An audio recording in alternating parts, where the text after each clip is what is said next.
rain or shine, they will, give it, as long as you're performing, they will definitely, hold on to your security. So 2.7 billion naira on average, rough estimates sure. or breakdown of a daily revenue from Nigeria last year for MTN Group Yes. as a whole, Pan-African. So 2.7 billion every day from Nigeria. Revenue last year shows that we do have the deep pocket for this transaction.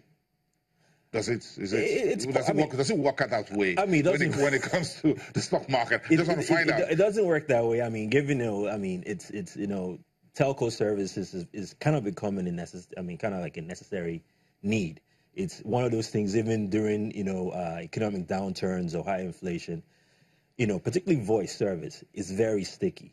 We've noticed, right? People, you need your phone, so I won't look at investing or buying a stock as something really, but again, it's a gauge to your original point about, is the market deep enough? I believe so. I think there will be a demand for it locally. Just looking at the PFA space in Nigeria, just looking at AUMs and the capacity for them to take up that amount. There's also some retail investors. We've had engagements, just conversations around, and there's been a huge clamor for IPOs. And the MTN IPO is definitely a grade A quality type IPO that I think, when it comes to the market, will be strongly subscribed to. You think if MTN takes the offer documents and go on the sidewalk, every bus stop in Nigeria, it's like, hey folks, this is MTN IPO. Well, would you want to buy? Listen, what I would say is that if you're on the sidewalk, call your stockbroker or your financial advisor and get. If Nigerians like the MTN brand that much, of course, they're in love with it. Or if they feel they're putting some of the money where their mouth is. It comes down to pricing, right? People would still need to value and do that evaluation based on what the returns will be. On an operational basis, the company looks strong. The company looks, they've been around. The first licensed telco, and compared to other players in the market, consistent ownership, strong investments in Nigeria. So yeah, they're here for the long haul. So yes, it's a strong company, but like I said, I will err on the side of caution. Talk to your financial advisor before you make such investment decisions. I was just joking, going on the street. Sure. But again, because part of what we heard months ago was that this will be electronic form of allotment and all that. But let's leave that for a little bit. So are we done with the local content rule binding MTN here? There's no rule binding them to have financial advisors indigenous? Yes, there's no rule around that. And we need to make that very clear. But, best practice usually is you definitely will engage or assign local parties to this kind of transactions. Listen, we use the word local, and I can our peers, I can speak for ourselves. We have a lot of international cross-border experience, so we bring a global level of expertise to what we do. So I'm aware they are engaging local parties. There are conversations around bringing them on board, but again, there's no hard rule or law that says they have to.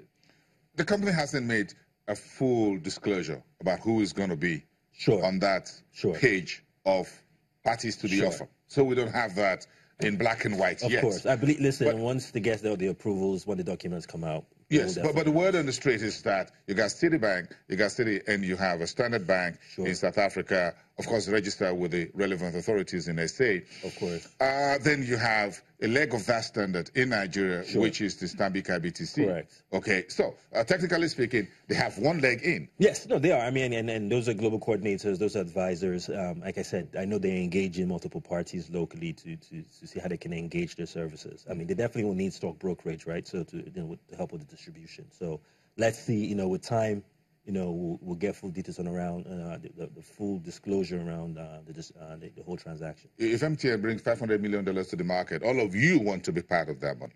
We'll don't answer that. Don't answer that. It's not a question. Sure. It's just rhetoric, I know. All of you will be sniffing around who are brokers to the issue. It's been a long time we have an IPO. Our IPO money looks like free money, even though you work for it. But then that takes us back to the competence of the Nigerian market firms. This question has always been raised. It's been raised all over the weekend, whether Nigerian financial firms, services firms, have this capacity in terms of skill, in terms of reach, in terms of professional qualification. It looks without any doubt, we are very skilled. Listen, a lot of the foreign firms engage us to get insights into the markets on a daily basis. I take calls every morning with a lot of foreign firms who don't have, office space here, who are not based here on ground, to give them the local insights on what's going on. Now, they will relay that to their, clients. We also engage clients directly on the buy side, in foreign. So the talent is there. I mean, a lot of people who have worked in global, international brands in regards to financial advisory, and we've come back home to share those experiences locally. I mean, listen, it's really nothing to, and I think what we bring that's different is the local knowledge, understanding the framework, being able to navigate through, what I would say, some landmines, how Nigeria operates. That's the value we bring. The day-to-day financial analysis, financial modeling, it's what is taught everywhere in the world. Do you think the issue of the financial advisors and all that will be a key issue for Nigerian shareholders, institutional retail, when it comes to holding annual shareholder general meeting of the company? So financial advisory in regards to, I mean, as a shareholder in the company, you're invited to an AGM. Yes. So, and some of the services we provide to our clients, to, of course, notify them about those events, letting them know they need to attend. But I think, that's a direct relationship with the corporate, with the shareholders. Let's continue this conversation after. A few issues about how much do you think we should price this $5.2 billion company. Larry Buluro from Chapel Hill, Denham, is still with us for the final 4 minutes of today's Business Morning.